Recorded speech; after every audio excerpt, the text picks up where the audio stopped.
Guys, Janmashtami की शुभकामनाएं आप लोगों को। बस कुछ और भी आप लोगों से शेयर करना चाह रही थी, बात करना चाह रही थी। बस मतलब ये मेरे मन में आया कि ये किस्मत की बात देखिए, भाग्य कैसा है और मैं कितनी दुर्भाग्यहीन हूँ। मेरी किस्मत कितनी ज़्यादा ख़राब है। मैं 2 साल से, मैंने बताया ना, इस अगस्त से 2 साल हो गया मुझे बागेश्वर धाम की अर्जी लगाए हुए। मैंने घर से लगाई थी, फिर मैं वहाँ पे गई थी पेशी करने। मैंने धक्के खाए महाराज जी से मिलने के लिए, भीड़ में लगी, लाइन में धक्के खाए। लाइन में बहुत बुरी हालत होती है भाई, मतलब मेरे कुछ मेरे भाइयों दोस्तों जो भी बहुत बुरी हालत होती है, वो भी किया। बट कुछ लोगों का नसीब देखो कितना अच्छा है कि वो उनसे वहाँ मिलते हैं, इंटरव्यू के रिगार्डिंग मिलते हैं। फिर इसके बाद उनके वो होम टाउन भी आते हैं, वो वहाँ भी उनसे मिलते हैं। आपस में दोनों का डायरेक्टली फ़ोन नंबर का एक दूसरे का आदान प्रदान दे दिया जाता है। डायरेक्टली फ़ोन पे भी बात शुरू हो जाती है। और महाराज जी उनसे एक बार भी ये नहीं कहते कि आप धाम आके अर्जी लगाइए तब हम आपकी सुनेंगे।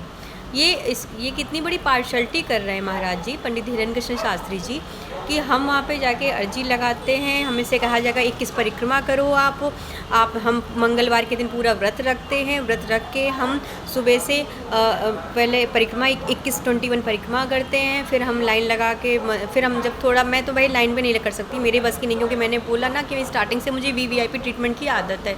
मैं आज रियल इस्टेट में, तो रियल इस्टेट में भी मेरे को इससे रिस्पेक्ट, और बड़े से बड़े बिल्डर रिस्पेक्ट देता है मुझे, उस चीज़ का मुझे आदत है। खाती हूँ धक्के खाए हैं, बट इसे लिमिट से ज़्यादा मैं वहाँ पे ज़्यादा अपनी सेल्फ रिस्पेक्ट नहीं ख़त्म कर सकती।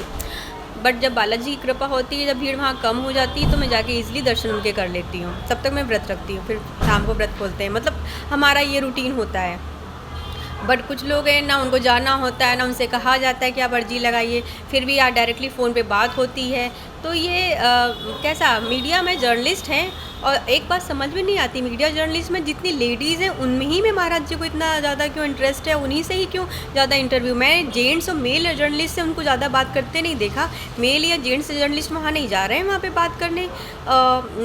वहाँ पे भी अभी धाम पे भी आ रही हैं, बहन बोलेंगे, मैं मानती हूँ उनको बहन बोलेंगे, ठीक है, वो कहते हैं बहन। मगर शायद मैंने पहली बार ऐसा किसी सेलिब्रिटी को देखा है कि जो फीमेल जर्नलिस्ट से ज़्यादा अटैच्ड हो, चाहे उन्हें बहन मान रहा हो, जो भी हो वटेवर, पर फीमेल से ज़्यादा अटैच्ड है।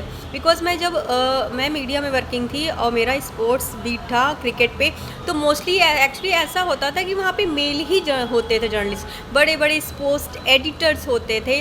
और जो मोस्टली जब मैं जाती थी 5 स्टार होटल में, ऐसा नहीं कहीं गई, 5 स्टार होटल है दिल्ली का, बहुत ही फेमस है। पहले ताज होटल था, आईटीसी मौर्य होटल है। आईटीसी मौर्य होटल में ना ऐसे एंट्री भी नहीं होती, वहाँ का स्टाफ मेरे को जानते थे, पहचानते थे, और ऐसे जाते। अगर आज भी इंटरनेशनल मैच हो, मैं आज भी जाऊँगी, वो मुझे पहचानेंगे। जैसे पहले रिस्पेक्ट थी, आज भी वही सेम रिस्पेक्ट मुझे मिलेगी। बट कंडीशन देखिए आज यहाँ पे क्या हालत है, और यहाँ पे फीमेल जर्नलिस्ट को ज़्यादा ही कुछ है। तो बट मैंने तो ये फ़र्स्ट टाइम चीज़ें देखी हैं, क्योंकि मैंने जो जिस बीट पे काम किया वहाँ मेल होते थे, फीमेल बहुत ही कम होते थे। मैंने माही की भी प्रेस कॉन्फ्रेंस कई बार अटेंड की, उस प्रेस कॉन्फ्रेंस में ज़्यादातर मोस्टली मेल होते थे। वो माही वैसे भी, और माही हैं, विराट कोहली हैं, ये वैसे भी फीमेल से थोड़ा बहुत ही अवॉइड करते थे, बहुत ही डिस्टेंस बना के रखते थे। मेरे को इसलिए मानते थे कि मैं शायद कहीं इनके थोड़ा सा वो कहीं कुछ रिलेशन रिश्तेदारी में आती थी, इसलिए थोड़ा सा मेरे को उनसे थोड़ा मिलता था। लोग कहते भी थे टीम इंडिया की, यार ये उनकी रिश्तेदार है। अदरवाइज ऐसे नहीं कि मैं जर्नलिस्ट हूँ तो मुझे उनसे मिलने को जाए, या मुझसे कोई भी प्लेयर बात कर ले। वो लोग बहुत ही कम लिमिट में फीमेल जर्नलिस्ट से भी कम ही रखते थे, उनका एक अलग ही था, एक लेवल, एक स्टेटस अलग ही था। मैंने फ़र्स्ट टाइम ये सारी चीज़ें देखी हैं। बट यही है कि मुझे बहुत वो लगा, हर्ट लगा कि महाराज जी ने इस तरह से क्या वो पर्चा बनाते, क्या उन्हें पता नहीं है सब चीज़ें, कि वो मेरी लाइफ के बारे में भी जानते होंगे। और जो मेरी जो जिस फ्रेंड से मैं अब नाराज़ हूँ बहुत ज़्यादा, उसके बारे में भी जानते होंगे वो, तो क्या उन्हें पता नहीं होगा कि वो मेरे से अंदर ही अंदर कितनी ज्वेलस है और कितना ज़्यादा जलती है। अगर ज्वेलस जलती ना होती, दुश्मनी ना मानती होती, तो वो बराबर उनसे चैट कर रही है, व्हाट्सएप पे फ़ोन पे बात हो रही है उनकी, तो मैं उससे पूछ रही हूँ, उसको मैसेज कर रही हूँ, क्या वो मुझे एक बार रिप्लाई ना करती कि हाँ अल्पना हमारी उनसे बात होती है, मैं तुमको कुछ बताती हूँ, मैं उससे बोल रही हूँ कि मैं धाम जाती हूँ, ऐसा वैसा। उसने एक बार ही रिप्लाई नहीं किया। इसका मतलब कहीं ना कुछ गलत है जिसको वो छुपाना चाहती है। उस छुपाने के लिए उसने मुझे कभी नहीं बताया कि हाँ उसकी उनसे डायरेक्टली बात हो रही है। तो ये चीज़ें हैं। चलिए, अब वो जैसा जो करेगा वैसा भरेगा, जो गलत करेगा गलत कर्मों का फल उसको त्वरित भुगतना पड़ेगा। और त्वरित होता है, ईश्वर का हिसाब किताब बहुत क्लियर होता है, वो करेगा हिसाब किताब। मुझे अपने प्रभु पे, ईश्वर पे ऐसा नहीं कि बालाजी जाते सिर्फ बालाजी में ही भगवान विराजे। मैं बचपन से बहुत छोटी से, हमारे संस्कार में स्टार्टिंग से बचपन से हमने बहुत पूजा किया, भगवान को माना, व्रत रखते थे सब कुछ। आज तो मेरी फैमिली जब चली गई तो मैं अब व्रत नहीं रखती, फास्ट इतने नहीं रखती, वरना जितना हम पंडित हैं, ब्राह्मण हैं, हमें तो बचपन से सारी चीज़ें देखी, पूजा पाठ सारी चीज़ें। तो मुझे ईश्वर विश्वास है कि मेरा ईश्वर जब हिसाब किताब करेगा ना, तो इतना अच्छे से करेगा कि लोगों को रोते भी नहीं बनेगा। जो इन्होंने किया है ना मेरे साथ, वो हो, उसके साथ एक और फ्रेंड है, एक उनके साथ एक मेरी और एक कोई आंटी, वो भी मुझे गालियाँ दे रही हैं। वो एक तीसरा बंदा भी है जिसके थ्रू उन तक सारी बातें पहुँची। जिसने कहा कि मैं उसको जिस जर्नलिस्ट की मैं बात करी कि मैं उसको गालियाँ दे रही थी, जब वो महाकुंभ में उसने इंटरव्यू लिया, कि मैं गालियाँ दे रही थी। जो भी ये सब बातें, ये सब एक ग्रुप मिल के कर रहा है, जो भी कर रहा है, ईश्वर उनका हिसाब किताब बहुत अच्छे से करने वाला है, और वो अपने हिसाब किताब को लेने के लिए तैयार हो जाएं।